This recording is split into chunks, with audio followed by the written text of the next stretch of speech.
Welcome to the Estate Professionals Mastermind Podcast, a podcasting community by estate professionals for estate professionals, where we share the ideas and the access to people that help you work less, earn more, and do good in your community. If you get value in this free content, be sure to check out estateprofessionalsmastermind.com, where you can get live classes, access to weekly coaching, and free courses. To learn more, you can visit estateprofessionalsmastermind.com. Let's jump into this week's episode. Good. Hey, welcome to our Tuesday, 11 a.m. Pacific time, 2 p.m. Eastern time, weekly Probate Mastery coaching call. We get together every Tuesday, and this is designed to be a coaching call for agents to improve their business using probate as the focus to get more listings primarily and to sell more property. Really excited here with a special announcement. You may notice on the screen a stranger to this call. Let me introduce Chad Corbett. He's the founder of the coaching program. You guys may not know who he is. He's actually a real person. He's not just an avatar in the video program that you saw, but he's actually here, and I'm teasing. It's great to see him. And also we have McKenna Kopp, who's the power behind the machine, and Bruce Hill, who's a friend and a coach and part of the exciting announcement. So Chad and Bruce and McKenna, I'll turn it over to you guys. Okay. Well, thanks for having me, guys. I used to be here all the time. For any of you who don't know me, I'm the guy that you hear on the courses and see on the courses.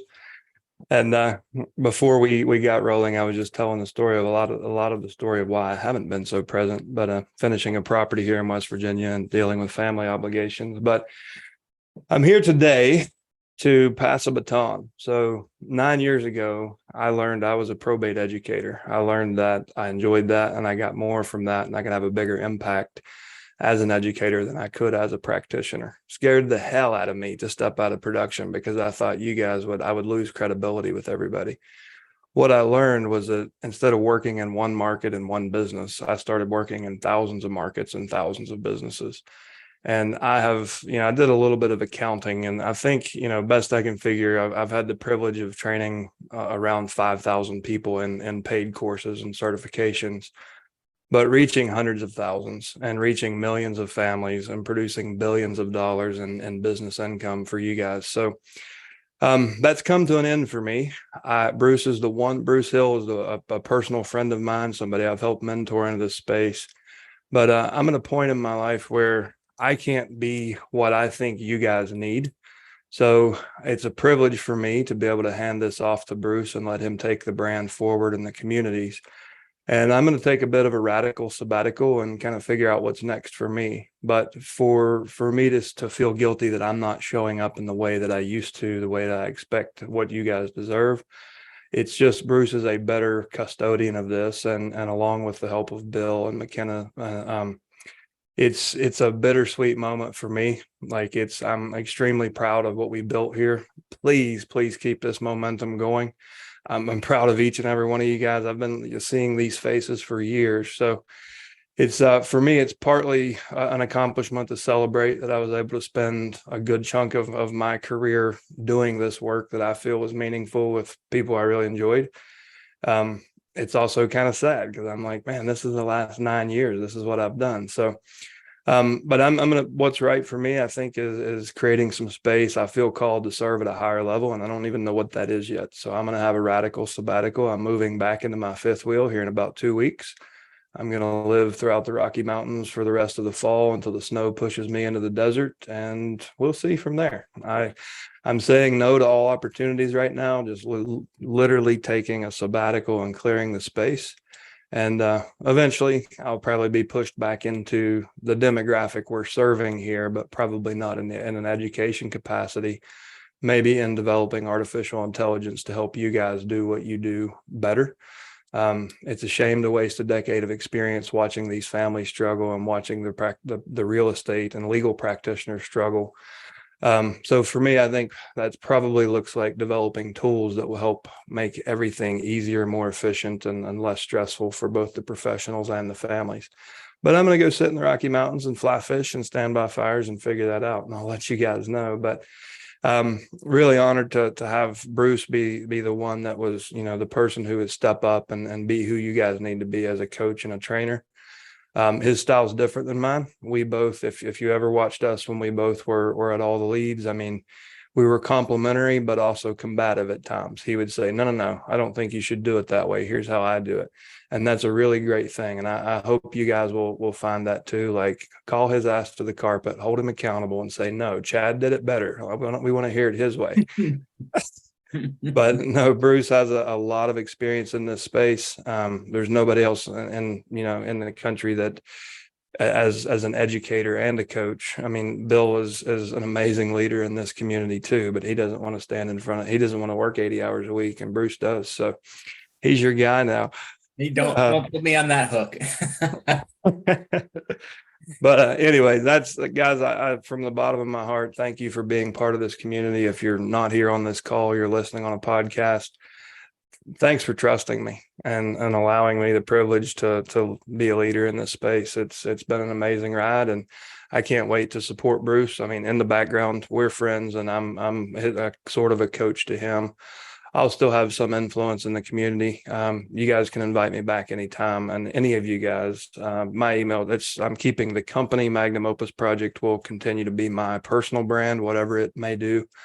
Chad at magnumopusproject.com or support at magnumopusproject.com. And you can find me, but I will still be part of the community, just in the background, mainly working with Bruce, Bill, and McKenna.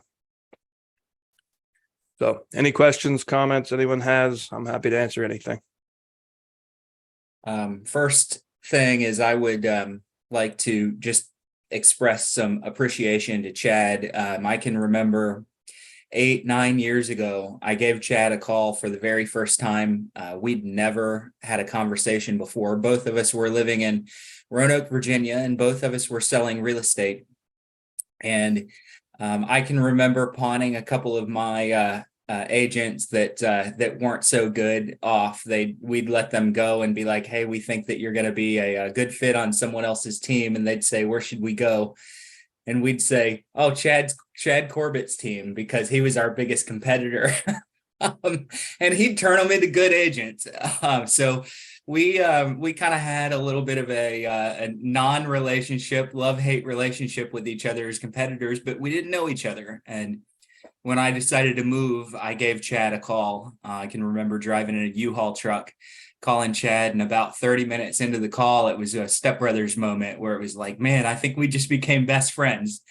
And we ended up shooting video together. I didn't know what I was doing in probate. I'd never done a probate deal except on accident. And shortly thereafter, he put a course together called Probate Mastery. And he said, hey, this course is together. I really hadn't taught it very many times. Do you want to take it? And we sat down for 3 days in a row and went through Probate Mastery. This has been 7-8 years ago. And it was an honor to watch Chad build what he has built. And it's an honor to step in and kind of take over as the trainer to carry the torch forward for Probate Mastery. I think you guys are going to like some of the things that we're doing with the program as well. We've got some big things coming, and most of which are already planned out. Everybody's going to get an email. Should we go ahead and announce that now, Chad, or should we take some questions first? What do you think, Bill? Yeah, I guess. Go ahead. Like, this is the official baton passing. Tell them about the rule of Bruce. I got it. Well, first thing is, I do not want to step in and undo what's been built here. Those of you that do know me know that I'm coming from all the leads. I was the trainer and director of growth there. I've stepped down from that position recently. So this is going to be a major focus of mine. I took a lot of the content, a lot of the courses that I was building there, and I'm moving them into Probate Mastery. So they're still going to be available if you guys happen to be all the leads subscribers or anything like that, but they're going to be available under the Mastery banner.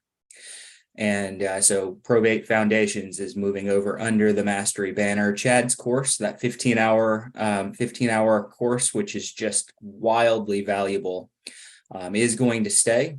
And I don't think I'm going to touch a whole lot of it. So anyone that wants to hear Chad's voice and his style of training, you've still got that. Doing a principles and practices course that's really designed for people that are getting their business up and running in that first month. So first month, what are your action steps? And I see a lot of people here who've been in probate for a lot longer than that. And then on top of the mastery course that's Chad's, I'm going to be doing a 12-week mastermind for everyone that comes in new and anyone who's already a CPE. So you've already taken mastery. You guys are going to have an opportunity to upgrade into that. So we're adding just a bunch of great content and great learning opportunities, great mastermind opportunities on top of what you guys already have. So I want everyone to be on the lookout for that. As a matter of fact, we're adding so much to it that in the long run, mastery is not going to cost the same thing. I think right now, Chad, what is 600? 6 to 8, depending on how you purchase. 6 to 8. So in the long run, after August 15th, so you got about 2 weeks, it's going to go to $1,000. But anyone who gets in and you haven't taken mastery, you are not a certified probate expert yet, you can get in. We'll honor the $600 price before August 15th. And that's going to come with a 12-week mastermind starting at the beginning of September. If you But to be clear, everybody who's on this call right now live, is a certified probate expert. It's a $99 upgrade for you guys, so you can get 12 weeks of live instruction and coaching for $100, and that's something Bruce and I worked through. Like, obviously, when you transition a company like this, there's a lot of moving parts. But you guys have already had the digital course. You've had this live interaction. If you feel like you want to step into even more structure and have even more personal attention, it's an opportunity for $99 to buy several $1,000s of his time, which I think is a damn compelling offer. And it's just like when I transitioned from a live talk course into digital, we allowed you to apply what you had paid or just gave it to you for free. Kind of the same thing here. It's the good faith, listen, if you want to be a part of this, we're not going to ask you to pay another $600. It's just $100, and you get what people in 2 weeks, what people will be paying $1,000 for. Yep. And I want to underscore, because of some of the, when we do make changes, it sometimes there's some confusion. Nobody is losing access to anything. If anything, you're just going to have way more value by a factor of 2 or 3 probably. So you won't lose access to any of the courses. If you have Probate Mastery on demand, you still have it. If you have Earn, you still have it. The workshops, anything you've purchased, you'll have access to. It's just going to be a lot more value and live interaction added to that. And that's where Bruce can really bring value that I can't right now, is he can actually be present and be live and teach live and interact with you guys. So between he and Bill, you'll have a lot more access, which you haven't had with me for the last 1.5 years since all of the deaths started happening in my own family. So I think it's a very compelling offer. I saw a question a minute ago. I can't remember who asked it, but where do you see the information? This is all, just new information right now. We will send you guys a couple of emails to kind of explain what your options are and how to get started in that. You can go ahead and sign up now for the upgrade, and then when the first class starts, you'll already be in the queue. So it's going to be ran as a bit of a cohort. So Bruce will actually run the group you start with, you'll continue with through the 12 weeks. And then 6 weeks in, another cohort will start. So at any given time, think of it as like semesters in school. We'll have a midterm, a beginning of semester class, and then we'll have a mid-semester class that will be on their own track. But you'll get to know the people in your cohort. So for anyone who's already a CPE, I would recommend sign up now, because you get in a cohort with a more advanced level of student. You'll have a bunch of CPEs in it with you. But that's kind of what it looks like going forward. We'll have, lots and lots more. He will have lots and lots more live interaction and instruction.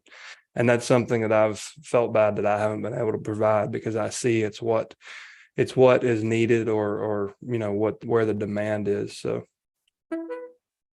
Yep. McKenna just posted a link for the upgrade. If you're a certified probate expert, you paid for mastery, there is a link in chat right now. So I kind of want to turn it over. Chad and I can both step in and fill up an hour of just rambling. And I want to turn it over to questions or Bill. They don't have to be questions about this transition. Bill's here to make sure that our regular mastermind goes off without any problems. So he's here. I'm just going to hang out in the background if there are questions about the transition. I'm here. Chad might be here. I'm not sure what you got going on, Chad, but I'll stick around. and if it's probate related, we'll be in the background. I'm unemployed. Where do I have to go? Well, that's what we call realtors, right? Get your real estate license here. Well, just on a personal level, I want to thank Chad for everything he's done. I joined his training back when he was with All the Leads, and it was really a life-changing experience. 4 years ago, March, so about 4.5 years ago, I was coming out of coaching and recruiting in real estate. I thought I had promoted myself into that. And, I discovered that really wasn't a route for me. And rather than go into my long, detailed story, I found myself where I still needed to make income and needed a path. And I knew real estate, but I knew about probate, but didn't really know what to do. And I took his program and, just really, it's so packed with gold. One suggestion he gave was that we should go to court and kind of watch the process personally. And that really struck a chord with me when I went there, and I started going every day for about a year. And from there on, I've just been exploded my business, and I've just had a fantastic, real estate sales business. I literally put 5 deals in escrow in the last 10 days. Nice. I'm easily top 1% at my company, EXP Realty, both in terms of production and in terms of recruiting. And it's all because of all my lead generations, probate. I don't buy any leads, onto Zillow or Realtor.com. And so just on a personal level, and also the way he did it was so in alignment with who I am as a person. Is very important to me to feel that I'm creating value for people and feel good about what I do and be able to share that with my daughter and hopefully someday my grandson. So I just want to personally thank Chad so much for what you're doing. Wish you luck. We're here to help. I stepped in as a substitute really just to keep the program going because I think it was valuable to me and to those you on the call. I believe there's the Bill Gross out there who hopefully this has been a difference maker in your life as well. And I want to continue that. I've come to meet Bruce through allleads.com. I appreciate his coaching. I've paid for his coaching over there a couple of times. And he and I talked a little bit earlier this week about this transition. I'm fully committed to helping, whether it be step aside or get more involved. I'm really looking forward to continuing this call as long as it makes sense on a weekly basis. So on a personal level, thank you to both you guys. And, good luck to Chad, wherever that takes you. And good luck to Bruce in this endeavor. So, and I'm here to help. Thank so you, Bill. again, feel free to reach out if you have questions about the program. Bruce and Chad are here in McKenna. They can answer those questions. If you have questions about probate related, how to get started, how do I get the listing, how do I get this thing closed as well. You've got me and my coaches on the call as well. I'm sure between the three of us, we can probably give you 5 or 6 different answers, and probably one of them will be the right answer. So who's got a question or challenge or problem you guys want to share today?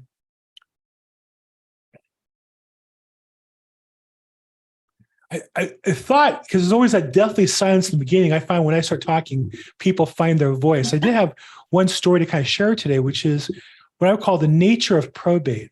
I think that some of the competing programs, to make it easier to sell, make this business look easy. And I think that that's really a mistake. I think if you set yourself up for easy, you're going to fail anything you do. I think that you don't wish life should be easier, wish that you were better. Use this niche, use this coaching, use this call to be better as a real estate agent, to give more value to your customers.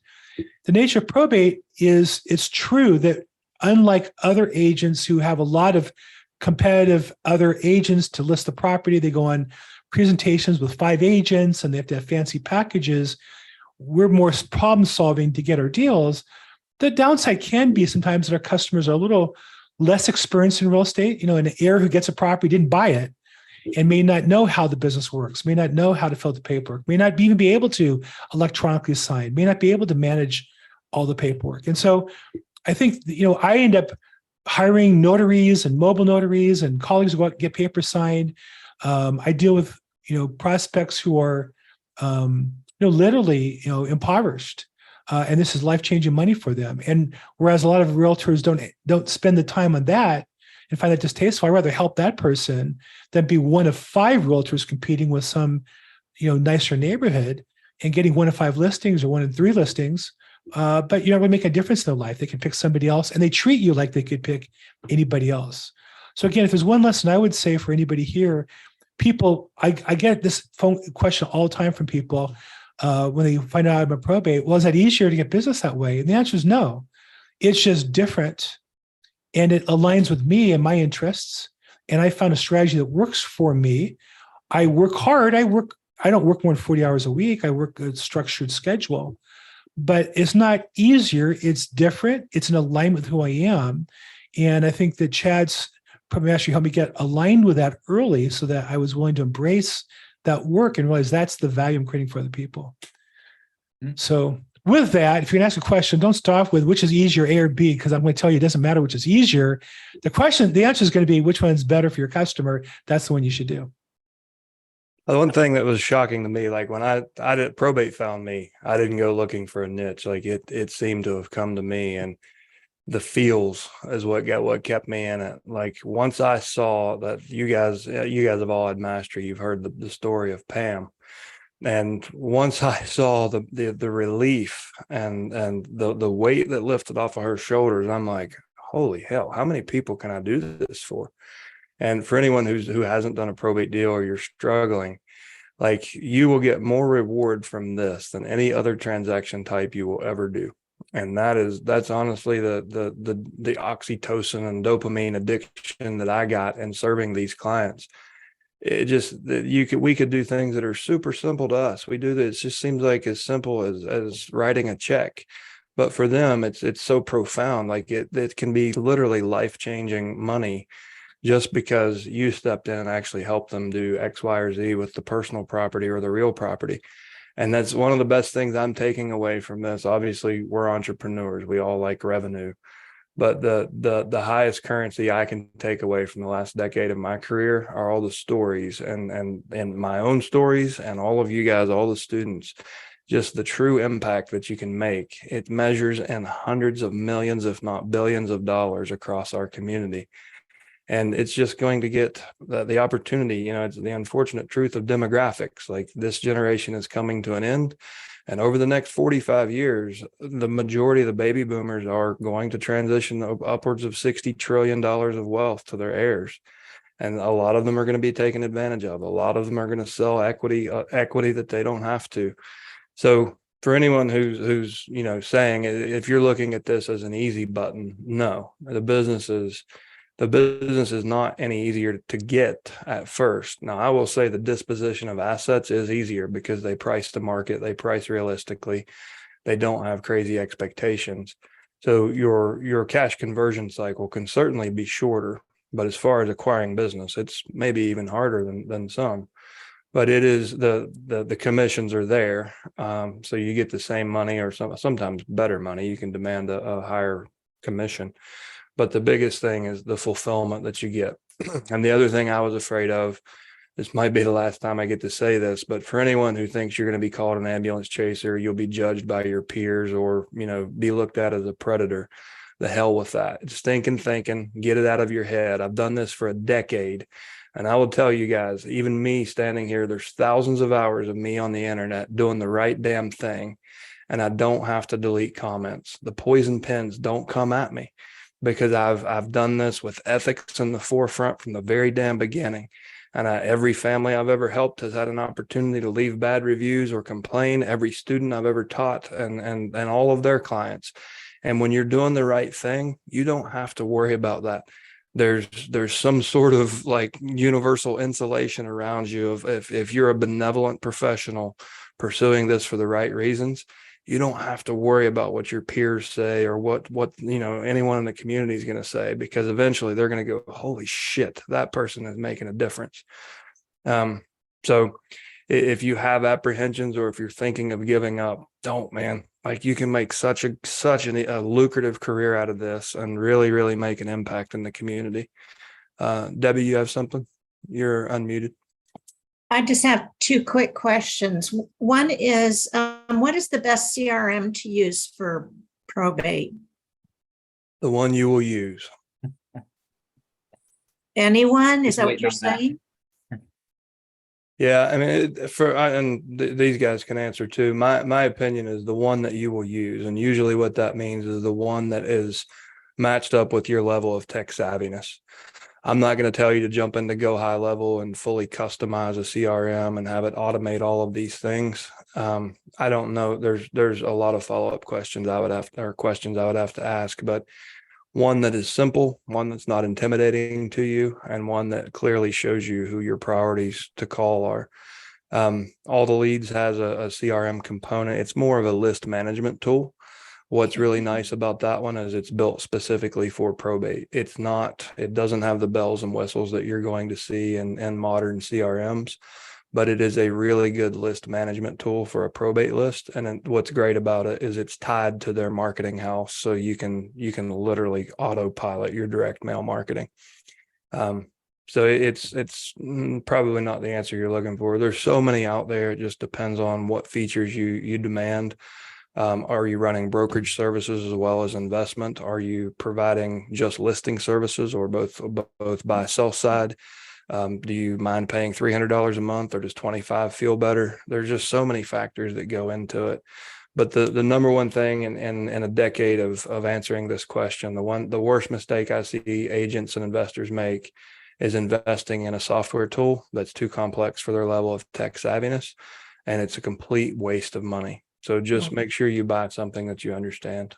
So I'm going to chime in here and tell you guys, I've used probably 10 or 12 different CRMs. Quick side note, and I'm not with all the Leads now, but they do have a CRM that should be coming out soon. It's been soon for 8 months, but soon should seriously be in the next couple of months. So there's a little bit better one coming out. For ease of use, personally, I like Follow Up Boss and Sierra. So Follow Up Boss, Sierra Interactive, and then I was a user of FirePoint for a long time. FirePoint. They sold. It doesn't seem like they have the traction that they used to before they sold, but it was something that was really easy for me to use. I currently have, along with Bill and probably a bunch of other people on here, I have KV Core right now. I find KV Core to be too complicated for me personally, but some people love all the bells and whistles that come with it. So if you don't How mind, are you spelling that? KB Core. K for kite, V for Victor, CORE. And Bill, I don't know how you feel about KV Core. It's a little too advanced for me, but that's just me. Well, this is a topic I feel like I'm an expert in. Before I was in real estate, I was in software and computers. Back in the day before there were online services, you bought software in a box. The leading CRM was Contact Software International, later became ACT, bought by Symantec. I was a beta tester on that. When Microsoft launched their CRM Outlook, I was a beta tester on that. And so this area I spent a lot of time and money on. And I am with the XP. We do get KV Core as a free part of the package. It is overly complex as presented. You can simplify it and make it work. What I tell agents is design the process and then find the tool that fits your process. The mistake agents make is they buy the tools, and then when to build the house with the tools they bought at Home Depot. I don't use any tools at all. I know enough to know, though, you first have to come up with a plan of the house and then make sure you buy all the right equipment to build the house. So what are you going to do with the CRM? Do you need reminders? Do you just need a place to store the data? Do you need to do emails? Are you going to do regular text messages? All those are questions that once you can band-aid together different systems and then put it together. The CRM should be the central point where that is. So for example, I use KV Core, but I email out of MailChimp, and KV Core connects to MailChimp. I like MailChimp because it gives me the statistics that KV Core won't. You can click and dial out of KV Core Leads, and that forces me to put the data into the KV Core system. There's a lot of things I don't like. I don't like sequenced emails. I find that impersonal. I send everybody the same email once a week. So I disabled all those sequence emails that they're really big on inside the system. So there are every system has a lot of bells and whistles, but you should use the ones that you need and not start adopting things just because the software can do it. The software can do it, but it may not be best for your business. I've gone as simple as just using a Google Sheet or an Excel spreadsheet before. You build in some format, some rules into your spreadsheet, and that is a CRM that will suffice. And honestly, a lot of people would be better off with a spreadsheet because they buy $6,000 per month worth of CRM software, and then they never use it. Right.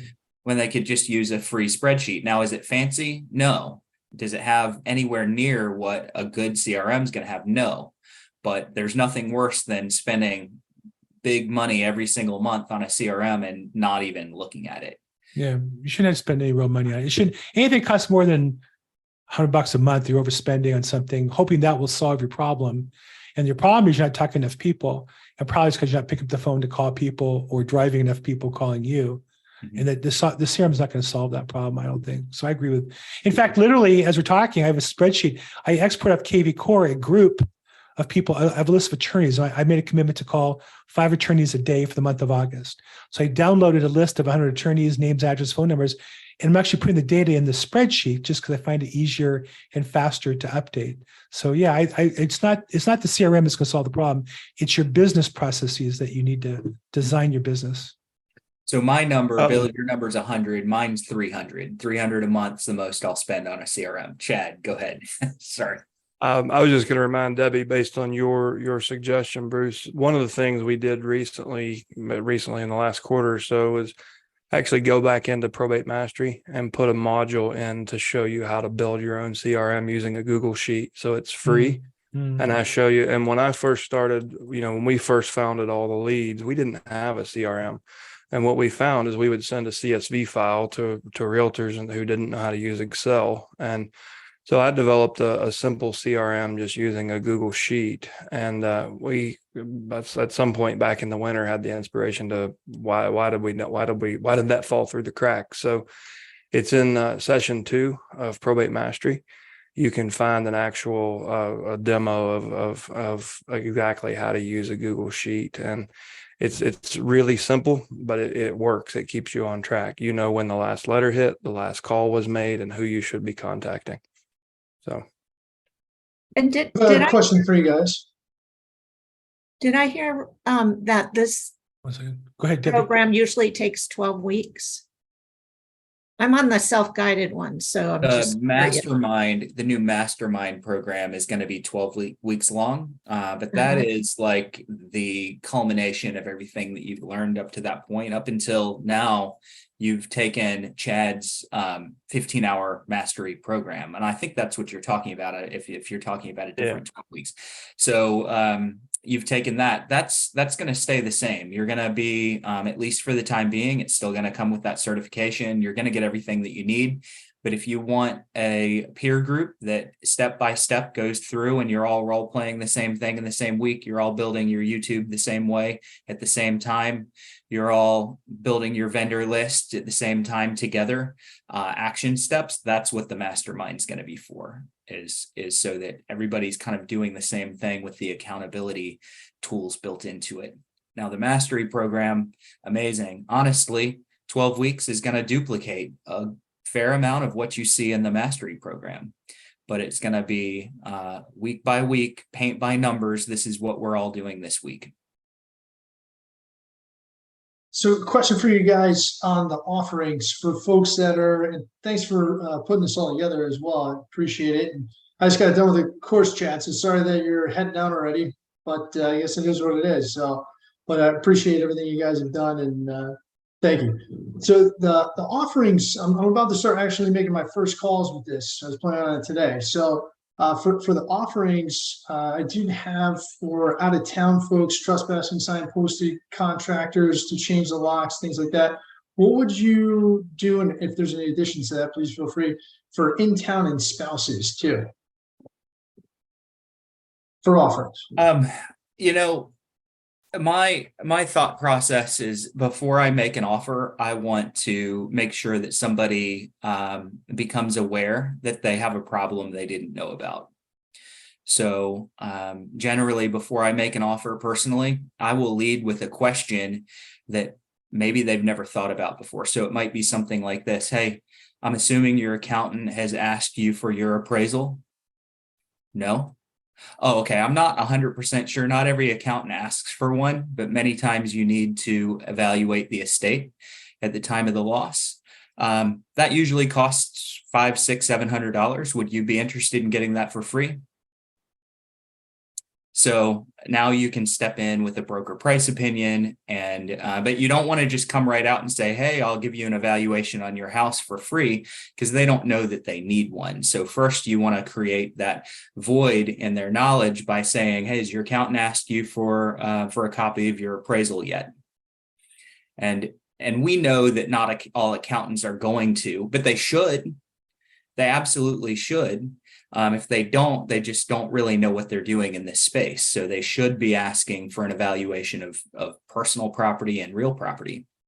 So I want to create that void in their knowledge and kind of point out that they didn't know something that they thought that they knew.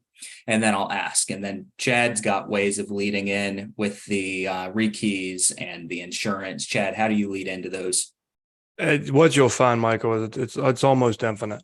Like you have to determine at what level you want to serve. Like one of the recent things that, came out of this community was even buying a cargo trailer, wrapping that cargo trailer, and then the offer, the letter that you send out is for, you said in town and spouses specifically, I'm thinking of. Almost anyone can use a dump trailer or a cargo trailer. You can get a 10,000, it's a $6,000 to $10,000 investment, but it's business property with 80% bonus depreciation. So it's not as expensive that as what you're paying for it, because you have bonus depreciation on it. But it's a compelling offer for a surviving spouse who needs to move across town, or if it's a dump trailer to clean out the house. But there's just so many entry points, and you'll hear, you have access to the Estate Professionals Mastermind podcast episodes. We've talked about literally hundreds and hundreds of entry points, but think of it all starts with empathy, just like we discussed in the course. What are the problems they could have? What are the solutions we can provide? And if you haven't seen it already, back in January or December of 22, we did a probate problem solution workshop, where we basically took 2 hours and we said, what problems could they have? What solutions could you provide? And that's how you craft those offers. So as you get out in your own community, that answer will become specific to you. You'll see an entry point. An example for a surviving spouse could be, you find a really good grief counselor that's being paid by a church or a government entity, and you offer a grief counseling session for every surviving spouse just to start the conversation. And don't even talk about real estate. Just say, I was at the courthouse researching some records. I'm really sorry to see you're in this situation. One of the people on our team is a professional grief counselor. There's going to be a ton of questions you have come up in the future. I don't even want to talk about those right now unless you do. I called to let you know there's somebody here in the community that can help with any and all aspects of handling an estate as a widow. Could I please put you in touch with our grief counselor? And it's not real estate related at all. But when her mind catches up to where she is in reality and she's ready to do something, who the hell is she going to call other than Michael? Nobody. So the answer is infinite. Like, you just really look at what the need is in your community, get that on your team, and then start making offers. Say, here's a BPO, here's a grief counselor, here's a social worker with better, more suitable living options. There's just, it's not a cop-out answer. There's just so many things you can do. And I'll just go back and say all those things that you can do, the first step that you want to take before you make those offerings is potentially just pick one or two first, and always start with a question to shine a spotlight on the void in their knowledge. And once you've asked that question and they say, I don't know, that's when you can lead in with your service, with your offer. So something maybe along the lines of, what's the biggest challenge you guys are facing after a brief intro? Yep. Yep. If there's one thing you could delegate today and make my problem instead of yours, what would that be? It'll tell you what's most painful. Whatever's front of mind is probably the most stressful to them. And then like they're literally drawing you a service roadmap. It's like a board game in my head. Like I'm like, okay, I listen to them talk about their problems. I organize those problems by level of intensity or urgency, and then I just start knocking them down one at a time. Appreciate that. Thank you. Yep. I had a quick question on attorneys. I'm formerly from the hospice field, so I've got sort of little relationships with assisted living, skilled nursing homes. As far as attorneys advertising, can they directly solicit business from those folks? Because I was trying to set up something to funnel referrals to them for trusts, advanced directives, and things like that. Yeah, they can't. It's Rule 70. I haven't taken my own course in a while. The American Bar Association and most state bar associations, I think it's Rule 7.4B or something like that. But it's a non-solicitation law. That's what makes us really valuable to attorneys as partners, because we can actually generally solicit from a real estate voice. And when we realize they have a need for an attorney, then it becomes a referral. So we can provide a loophole to their anti-solicitation. So it builds a reciprocal relationship between the law firm and the real estate firm. It's like, hey, we can help you discover, we can get referrals for you. What are you doing with your referrals? And you probably, Brad, should look at if you're not familiar with it, our EARN course, the EARN Attorney Referrals Now.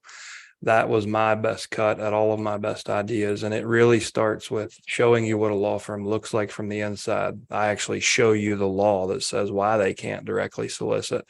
And we look at the operational inefficiencies of a firm and all the stress and risk that they've taken. And then we teach you to kind of cultivate empathy for the attorney, and then go in, open the door with value in order to earn referrals back. And that course, for the people who have taken it and taken action, we've had some amazing success stories. And coming from the field that you did, I imagine you're used to slowing down and really being deliberate and providing as much value as you can. I think your background would probably make you very good at approaching those attorneys. So you should check out the EARN course. Okay, thank you. Bruce isn't paying me commissions to sell courses either. Bill, do you have an answer for that? I think Chuck covered it. I think the goal is to be so indispensable to any customer that they want to do business with you. And so there's different areas. I focus more on the technical, legal, paperwork, procedure. Literally, I had a trainer this morning ask me for a prelim on a property. I got him the prelim because it's in foreclosure. Now he needs money to avoid foreclosure. And I'm saying, great, I can do a hard money loan, but do you need a hard money loan or do you need a probate advance? Those are different things. And then, you don't yet have the letters issued and who's going to list the property. So I'm helping them solve the legal challenges. I'm not the attorney, but I'm the toolbox. I want to be the toolbox that the attorney reaches for, therefore gives me business. So that's how I earn it. But I think anything, you have to find what you like. You have to find your music or your voice and then sing that. I may be frustrated that I didn't get my law license years ago. So I like playing quasi-attorney. I'm clear not to give legal advice, but I like playing in that business. And that's how I work to get my business. I kind of look at it like this, and the same as Bill. I'm going to blend Chad and Bill together here real quick. The attorney may not be able to directly reach out to someone that's going through probate and doesn't have legal counsel, but I can certainly do it for the attorney as as kind of a turnkey service provider in the community. I can lead with questions like, hey, who's your attorney? Or have you picked a good attorney yet? And if they say no, go, hey, you know what? Great. I've got a couple of really good ones. My personal attorney that I typically bring people to gives an hour to 2 hour free consultation without charging anything. Now, obviously, there's going to be a pitch there. So I'll say, hey, if I could get you an hour or two with a probate attorney to get you set off on the right path, would that be valuable?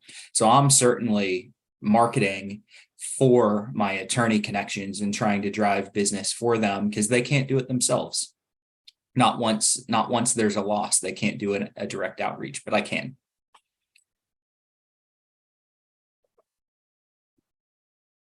All right, everybody got quiet. I have a question. So who's I that? do have a.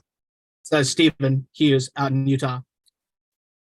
Sure, go ahead. So it's kind of interesting. My business has kind of morphed since the last time I talked on the call. It's been a while. I'm opening up my own brokerage called Hardship Real Estate because with the mobile homes and some of the probate stuff, some of it has shifted to just general senior housing, like downsizers, getting them into assisted living, memory care.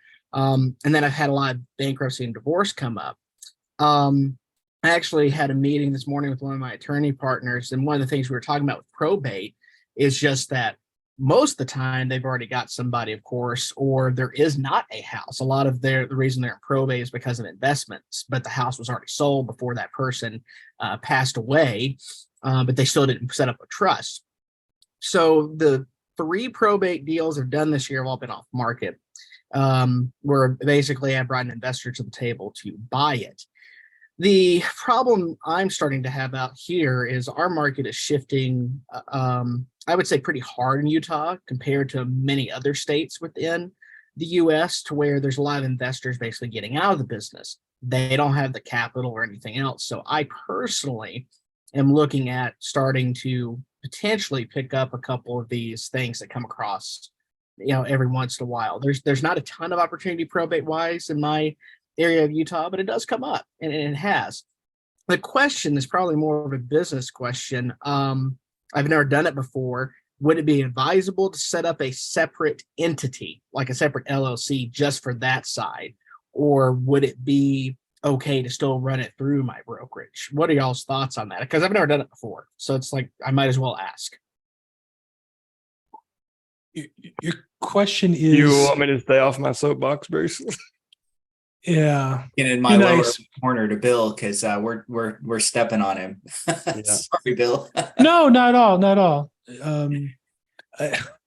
There's a couple different questions there, I think, to unpack. Just make sure, and we'll go to Chad and let him answer first. But just to clarify for everybody on the call, so one question is, legally, do I have separate LLCs for each activity? But there's another question is, will your broker allow you to invest in the name of anything else without a separate LLC? So I think that's. I'm my own broker. What has happened in my business is my stuff is so unique that being with these other brokers isn't worth it. So I have marked Okay. hardship. Got it. So if you're your own broker, that's a different question. So then now the question I'll tee it up, Chad, is if you are a broker, should you set up 2 separate entities, one for investing and one for brokering, or should you approach the marketplace with both those options as options to your customers? Was there another option there, Stephen? Was there were you also thinking about setting up a separate entity for additional services you provided besides the investing and the Just the investing side. okay, just investing and brokerage. Yeah. Any other services are basically referrals to referral partners, right? Got it. I wouldn't need a separate entity for those referrals. Fair. It's me, Stephen, buys that house instead of listing it for sale or bringing another investor in to purchase it. It's like a normal transaction. Chad?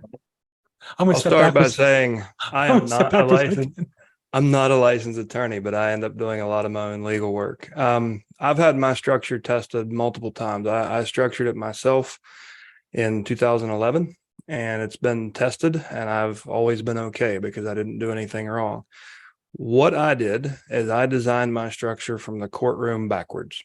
So I said, what happens if I'm standing in the courtroom and a distressed consumer has pointed a finger at me claiming wrongdoing, and I have to prove, and I need to contain that damage within that function and prove my innocence. And that's how I chose my structure. So my recommendation is do not ever do an investment deal through a brokerage entity, ever. because if they go to the state board and they get some traction, then you could have your license suspended for doing nothing wrong. You could have been clear, you could have disclosed everything, but if a consumer complains to a government entity, who's usually right, the consumer or the business? Whose burden is it to prove your innocence? So the risk is all yours as a business. If somebody claims wrongdoing, until you can prove your innocence, sometimes they can suspend your professional license. So what I would recommend is have an LLC. Are you the only principal in the business? Correct. Yeah. So I would set up, and you have your attorney confirm this, but probably the best structure for you is a single member LLC as a brokerage. If you think that will generate more revenue, like and deep into the six figures, then you can ask your accountant, but it's probably beneficial to you to actually have that as an LLC with an S corp election. And what that means is you can make payroll and pay payroll tax on that, but not on the other distributions that you make to yourself. You never want to hold rental property in that entity because you don't want to hold rental property in an S corp. So you should probably have a brokerage LLC, which is a disregarded entity. It'll pass through to you on a Schedule C. You should have an investment function LLC, which would be where you wholesale deals or flip houses or do short term. And it's okay for that one to have an S corp election as well. But then you need a holding company, and your holding company should be an LLC, not taxed as an S corp. And then you've contained your risk between the business activities. Now within the holding company, you can have series LLCs. So you decide how much risk you want to take in a certain LLC, and then start to silo those off into land trust or series LLCs. But if you think you're going to hold rental property, you're going to do flips and wholesales, and you're going to do brokerage, I would say you need a minimum of 3 companies. And at a minimum, they should be LLCs. You have to look at your own tax situation and decide if you want to. It's not a whole lot of extra maintenance, but there's a lot of benefit to having the S corp election, as long as it's earned income and it's active income, and it doesn't become passive. I've made that mistake, and I've made passive investments in entities with S corp elections. The only downfall is it makes a long-term capital gains strategy, like avoiding the long-term capital gains, it gets a little more difficult because of the S corp. But I would recommend that you separate bank accounts, separate EIN numbers, separate checking, credit cards. That way, to explain earlier, I was turned into the state of Virginia for practicing brokerage without a license. It was probably Bruce, because I just got to that market, but I had really professional, I got Realtor signs made for my investment company. Every house that I flipped, I hung a banner on and said, this project underway by Resolutions Real Estate Services. Call us, we buy houses. So I had really professional collateral, and it looked like I was running a brokerage, but I wanted the consumer to see that brand. But what happened is the other realtors and investors turned me into the state, it's called DPOR in Virginia. And both times it happened, a guy named, what was his name? Kevin McCarthy or something. But anyways, he would call, I would show him my website. I would show him the contract that the seller signed, and he would close the case. I never even had to plead my case beyond a 3 or 4 minute phone call. Had I not done that, had I had all that commingled, it would have been a lot messier than that.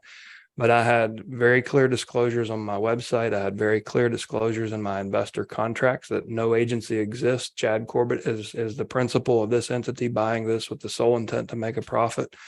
So make sure you've got disclaimers on your branding, and you've got a separation between each of those. Don't ever commingle funds. Don't ever use your brokerage credit card, even if it's buying a cup of coffee for somebody you have an agency relationship with, because it can create liability. It can pierce the corporate veil. The reason I'm saying this, you're working in a class of real estate where you're likely to get dragged through the mud for doing the right thing eventually. We know people, Bruce and I know people who have lost their entire license on a short sale when they didn't really do anything wrong, but they needed a head on a stake. So it would be a damn shame to see you trying to help. And I've been in situations where guns weren't drawn, but with hands on guns. And I backed to my truck with a knife in my hand because I was trying to help a one-legged man short sale his home, and his racist cousins wanted to kill my white ass. And so as you work in distressed real estate, what you'll find is you're not working with the average client. So from an asset protection standpoint, you need to be more prudent in structuring your entity, because if you're going to step into bankruptcy and short sales and divorce and all the things you mentioned, you're going to see some stuff, man. Yeah, I've had guns drawn on me, cops call on me. Don't get scared over those things. You don't look like you are, but I'm talking to everybody else. But when you serve at a higher level, sometimes you end up serving people that badly need it, but it's not always a pretty situation. I'm a broker of misery, as I like to say. Okay. Yeah. Hey, we got one last minute, and Steve, if we covered that question, we've got one last hand up is Winston Covington's. I can bring him in here real quick. Thanks, Bill. Actually, this is a question here for Chad. Chad, I took one of your last classes at ATL. Your thoughts on being a servant and doing the right thing really got me interested in probate. When you switched over to here, I followed your coaching classes. You did some things for me in your teaching that actually changed my business, and I appreciate that. But since this may be the last opportunity to ask you a question before we see you for a while next time, if you were going to pass on, and I've collected a lot of nuggets from you, but if you were going to pass on one last nugget of wisdom to this group, what would you say? I would say look up the literal definition of benevolence and live that every day in your business. Like the literal Webster's dictionary. Like you should demand a premium for the service you provide, but you should always expect that after you've done exactly what you promise. And that's the principle that's gotten me where I'm at. It's why I'm able to make the decisions I am and to live the life of a wealthy 70-year-old in my 40s. Because I put others' best interest before my own, but I was handsomely rewarded for that when I did what I promised. So benevolence and integrity are the best things I could ever teach anyone who's willing to listen to me. The rest of it, God takes care of the rest. Like the universe will create inroads to you like you can never imagine. When you help enough other people get what they want, you'll always have enough to feel guilty about yourself. That's what I've found. And before that, when I was very tactical in business and I'm very strategic and I was chasing numbers and KPIs, it was a different result. It was a damn grind.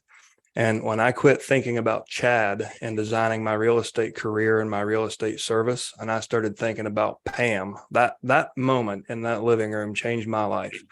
Because I said, how damn greedy are you to sit and think about yourself buying this house and making a big profit and not even think about her?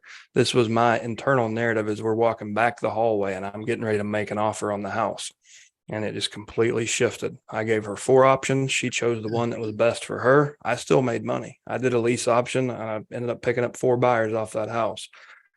But that moment, that glass of red wine that evening, when I integrated that experience, I'm like, this is what business should feel like. I was new. I was a brand new entrepreneur, but thank God it happened to me in the first 6 months, because then shit got real. Like everything just took off and exploded and life was happening for me. So when you're being strategic in business, you need to be not thinking about how much money you want, how many deals you're going to do, or how you're going to get that and what CRM you need. You need to think, what are the biggest problems in my community? How can I be the best solution possible? And just go execute. And that's the best wisdom I can ever impart. Bruce can help you with everything else, like the how to, but I know it sounds cliche. When I was first getting started, I got so sick of hearing everyone say it's mindset, but more specifically, it's a benevolent mindset will get you anything you can imagine in this life. Words of wisdom to live by. I appreciate that. I thank you for your teachings, and I wish you well in your next adventure. Thanks again. Thanks for being part of the community, Winston. I appreciate your kind compliments. Thanks, Winston. Thanks, Winston. Thanks to everybody on the call. I think that's a wrap. Bruce, Chad, is that it? We wrapped up for today? Yeah. I think we are. So again, this is a weekly call. We're going to continue. Even though Chad's not behind the curtain, Bruce is. I'll still be hosting this call on a weekly basis, Tuesdays, 11 a.m. Pacific, 2 p.m. Eastern time. And don't forget, we have the Facebook group. Boy, off the top of my head, it's going to be estate planning mastermind. Put questions there, continue the conversation, post information, participate. We have almost 7,500 members of that group. I'm Bill Gross. Separately, I host probateweekly.com every Thursday at 4:00 Pacific time, and we usually interview people there on that call, and will this week. Hope to see you guys soon. Chad, thanks. I'm sure we'll touch base down the road. Bruce, I'm sure we're working more together. And for the call today, thank you so much, everybody. Appreciate it. Thanks, guys. Thanks, guys.